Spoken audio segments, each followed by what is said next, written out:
Hi, this is Soft Cell Video Productions with episode number 174, and I'm your host, John. Today's lesson is how to study for a test. Sounds simple, right? I've done a lot of research on this. I've taken a lot of tests. From the research that I've studied, we had a low study period of 8 minutes for maximum retention to a high of 22 minutes. In other words, anything over 22 minutes, you're not going to remember. So what do? You add the two together, divide by 2, and you get a 15-minute average max for a study period. This just happens to be yours truly's maximum study time. Now, you want to take a 5-minute break after every 15 minutes of study. That'll give you a 15-5 ratio, which we're going to go into detail on the next blackboard.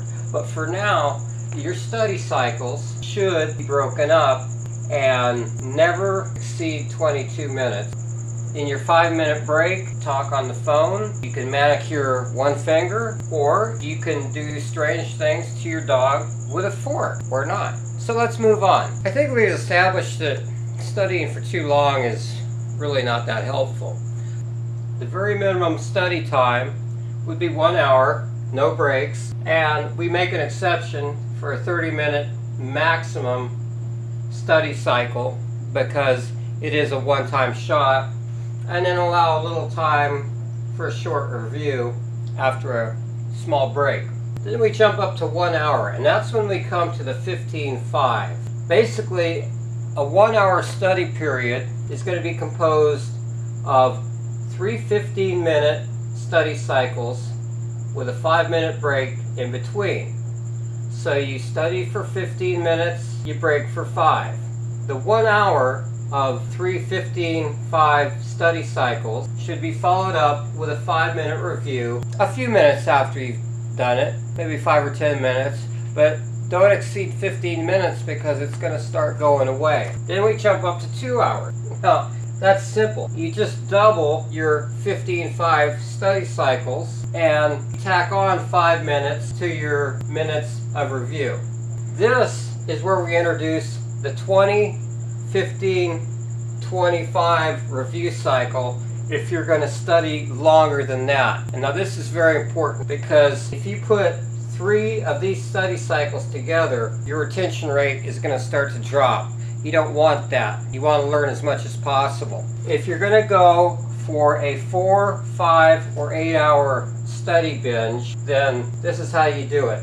You go through your 2 cycles, and then we introduce 20 minutes off, 15 minutes review of everything that you've covered in those 6 study periods. Then you take another 25 minutes off and start with another 1 hour, 15-minute, 5-minute break study cycle, followed by a 5-minute review. Keep this 20, 15, 25 in mind because that's basically kind of your lunch break, but you're taking 15 minutes out of that for a complete review.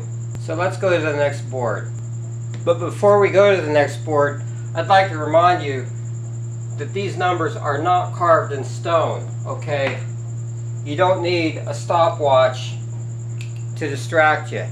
Introducing the longer or marathon study cycle. The first one would be 4.5 hours. Basically, it consists of 2 15-5 study periods, followed by 1 20-minute break, 15-minute review, 25-minute break, followed by 1 final, 1 15-minute, 5-minute study period, and then a 15-minute review after a break. For 5.5, let's come down here and double this single 15-5 to 2 15-5s. You stay with the 15-minute break, and you come out at 5.5 hours. If you're really dedicated and you've got the patience, you might want to go for 8.5 hours. On 8.5 hours, start out with your 2 15-5s. You go with your extended break with review, 2 15-5. Extended break with a review,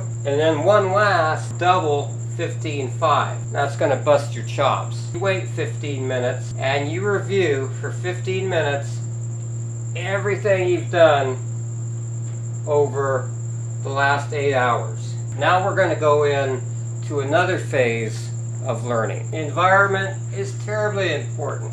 Quiet, no radio. You may think that helps you ease the boredom, but it just takes away from what you're learning. No TV, no screaming children, nothing.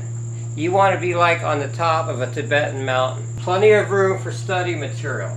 You want a big desk. A library is a really good place to go. A chair is a must that's comfortable. So while I'm at it, I'd like to take just a moment of your time, please indulge me, and that is that no one is immune from breast cancer. And I might add that you cannot treat something unless you're aware of it. And I'll just leave it at that. So the rest of this lecture or study, I'm just going to read from notes because I'm sick of writing. And not only that, I don't write so well. So I'm just going to read from notes here and have all the reference material you're going to need and take notes. When you take notes, you store information in 3 parts of your brain. Store it in your visual cortex, store it in your cognitive center, that's those big things that the Ferengi have, and you actually store it in the mechanical medulla oblongata divida portion of your brain. So you actually have a mechanical storage when you write things down, and plus you can go back to them later. On things that are really important, you might want to use an asterisk or underline them so that you can cross-reference them later. And learn to write really, really tiny words on your hand, okay? Just kidding about that. But on a serious note, you may think you're wasting your time with these mini breaks. Alright, well you're not. This is what my research shows. 1 hour of continuous study, that's like studying without a break, driving you nuts, totally boring, yields about a 10% retention rate of everything that you've read. 10%. Okay? 3 15-minute study periods yields about a 50% retention rate. So that gives you about 22.5 minutes of memory and reduces your stress level considerably. Now think about that for a minute. You study for 1 hour and it yields 9 minutes of retention. Okay, and plus it drives you crazy. You study for less time, you get breaks, and you almost quadruple the amount of information that you retain. One last thing, your brain uses protein to store memory. And if on that day that you're studying, you happen to be a little bit low on your blood level of protein, you're not going to remember as well. So I recommend those little sport snacks that are high in protein or whatever you want to use. You know, chicken nuggets and blue cheese. But you've got to keep your blood protein level up for full maximum effect. The next video is going to be on how to take a test. Now you know how to really study for best effects. And it's not by cramming for 3 hours at a time. My numbers are not carved in stone. They're ones I use and I alter from them myself. I'd like to thank you for watching. Have a great day, and I hope you enjoy my how to take a test.